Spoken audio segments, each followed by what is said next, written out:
Welcome to Mexico. Wait, something's not right here.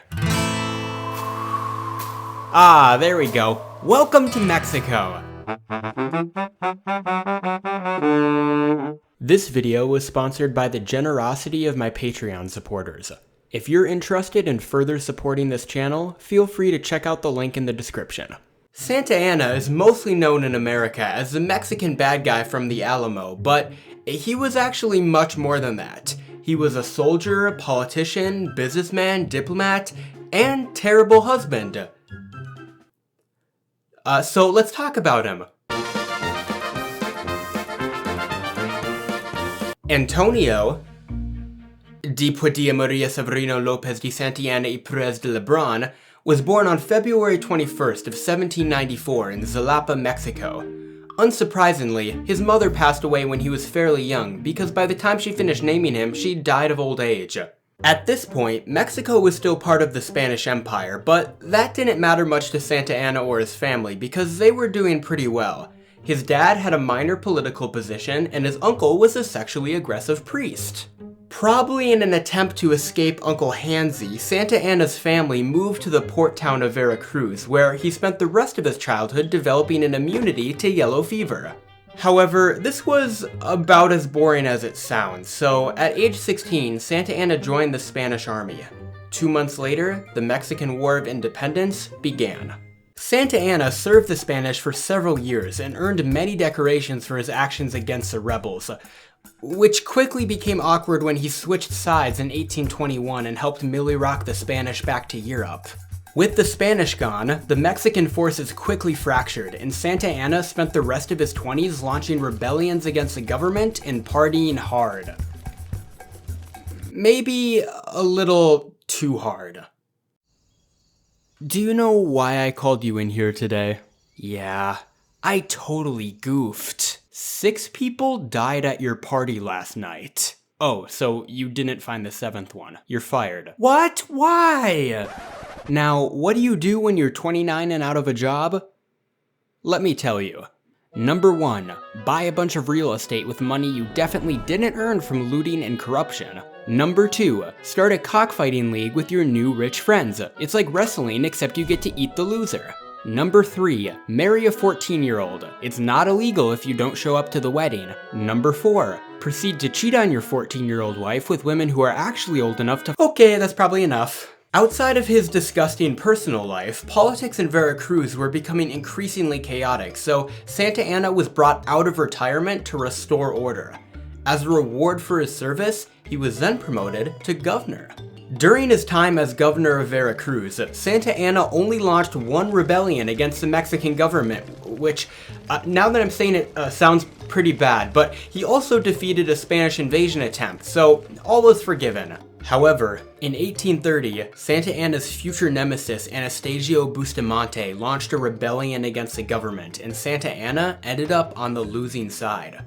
So, just a few years after his return to politics, Santa Anna was forced to retire yet again.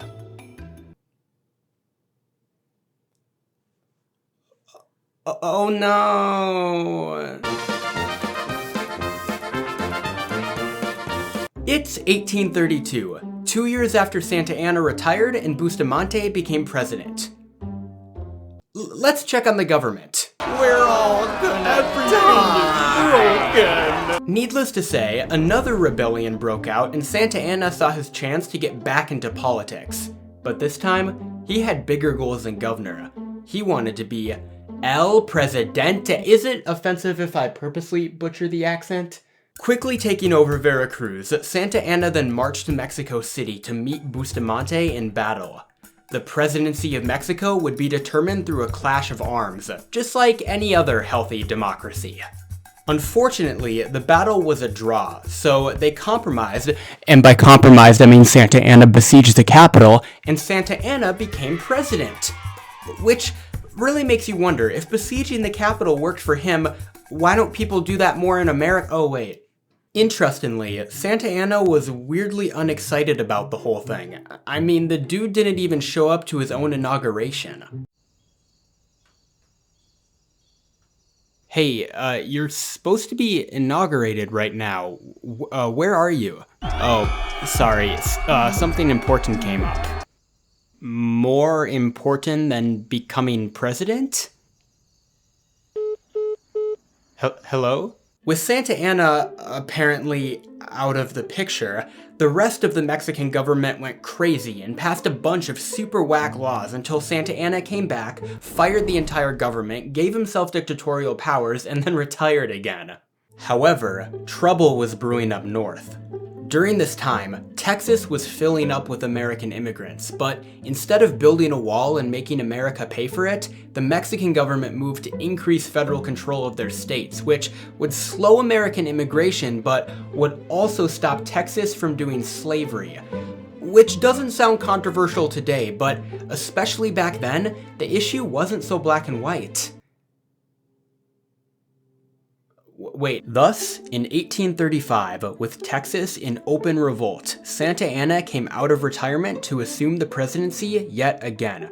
Marching 6,000 troops up to Texas at lightning speed, Santa Anna took the Texans by surprise, but still managed to lose hundreds of men at the Alamo. To blow off some steam after this Pyrrhic victory, Santa Anna started seeing this Texan girl, but she wouldn't hook up with him unless they were married. Always a problem solver, Santa Anna came up with a solution. Do you take Santa Anna to be your lawfully wedded... Wait a minute, why are there no people here? I already told you, honey. Every single person in Texas died in one massive meteor shower / alien invasion / car accident. It's a miracle that we could find this priest. Uh-huh. A miracle.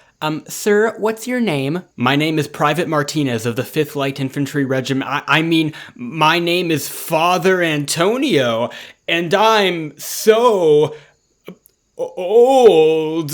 Did you dress up one of your soldiers as a priest and stage a fake wedding just so you could sleep with me? No. Unbelievable. Alamo. More like alimony. Shut the f*** up. A sexually defeated Santa Anna was then ambushed while taking a nap and kidnapped by the Texans. In exchange for his release, Santa Anna agreed to evacuate his troops and put in a good word for Texas with the Mexican government. However, the Texans changed their minds at the last minute and made him hang out with Andrew Jackson for a bit before finally shipping him back to Mexico. When Santa Anna returned to Mexico, he found that his arch-nemesis Bustamante had taken over the presidency in his absence, so Santa Anna did what he did best. Retire. However, while Santa Anna was chilling at home, a French bakery in Mexico City burned down, and that somehow led to the French invading Veracruz. Right where Santa Anna happened to be. Quickly gathering a small force, Santa Anna launched a bloody counterattack that drove the French back to their ships. For this victory, Santa Anna gained national fame, but unfortunately was hit by a cannonball and lost his leg, which he had buried with full military honors. Riding high off this popularity, Santa Anna launched a rebellion against Bustamante, and after invading the capital, assumed the presidency again on October 10, 1841. In order to cement his rule, Santa Anna began to construct an elaborate cult of personality. He had his portrait hung up in every public building, erected hella statues, and built a monument to his amputated leg. Fame didn't change Santa Anna too much though. In 1844, his wife died, but instead of grieving, the now 51-year-old Santa Anna immediately married another teenager. He didn't bother showing up to this wedding either, which probably made the whole thing feel more like a middle school graduation. As president, Santa Anna pursued a policy of constant war with Texas, attempting to whittle them down over time. But what Santa Anna failed to remember was that fighting a constant war only makes you popular if you win. And Mexico was losing. In 1844, during the so-called 3-hour revolution, Santa Anna was completely overthrown. His army mutinied, his portraits were torn down, and his amputated leg that keeps coming up for some reason was destroyed by a mob. Santa Anna fled to Cuba. I heard people wanted another rap song, so check it. While Santa Anna was going bananas in Havana, Mexico was getting invaded by the United States. So, knowing that he was a political exile, the Americans started flirting with Santa Anna and offered to make him president again if he would help them take over Mexico. Acting interested, Santa Anna took the Americans' free ride back to Mexico, but then immediately betrayed them and somehow got himself appointed president again without any American help. Santa Anna then took over the war effort and fought a series of delaying engagements against the American invaders. However, it was no use, and after thousands of casualties on both sides, Mexico was forced to cede over half its territory to the United States.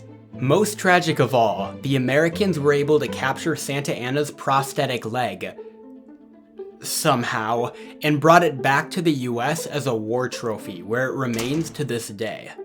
Now lacking both victory and an appendage, President Santa Anna was immediately blamed for the defeat against the US, even though he was the only reason Mexico lasted as long as it did.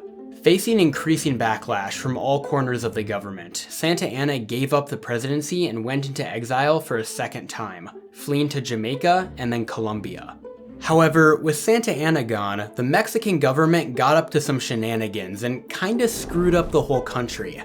Desperate for leadership, several Mexican politicians called back Santa Anna and offered him the presidency again. Leaving several illegitimate children behind, Santa Anna departed Colombia and arrived in Veracruz to assume the presidency again in 1853. In order to restore order, President Santa Anna was granted emergency dictatorial powers, which he proceeded to abuse horribly. 40 newspapers were closed, books and plays were banned, and a bunch of people were executed. He built some railways though, so that's fun. The railroads didn't really make up for the other stuff though, and after selling some more land to the US in 1854, Santa Anna quit the presidency and fled to the Caribbean. And this is when things get weird. In 1861, France invaded Mexico and attempted to make Franz Ferdinand's uncle the emperor of the country. Santa Anna thought that this sounded like a good idea for some reason and tried to go back to Mexico to tell everyone, but was deported as soon as he landed in Veracruz. Frustrated that his French friends hadn't helped him, Santa Anna then switched sides and, after talking to an American tourist, wrongly convinced himself that the US would help him retake Mexico from the French. At this point, two South American scam artists persuaded Santa Anna to move to Staten Island with them, where our favorite protagonist helped invent chewing gum before unsuccessfully attempting to invade Mexico by himself. However, after the French were defeated without him, Santa Anna was finally allowed to return home in 1874. Now a poor, nearly blind old man, Santa Anna died of diarrhea just 2 years later. After all his adventures, Santa Anna's life ended in the shittiest way possible. I'm sorry, the joke was right there.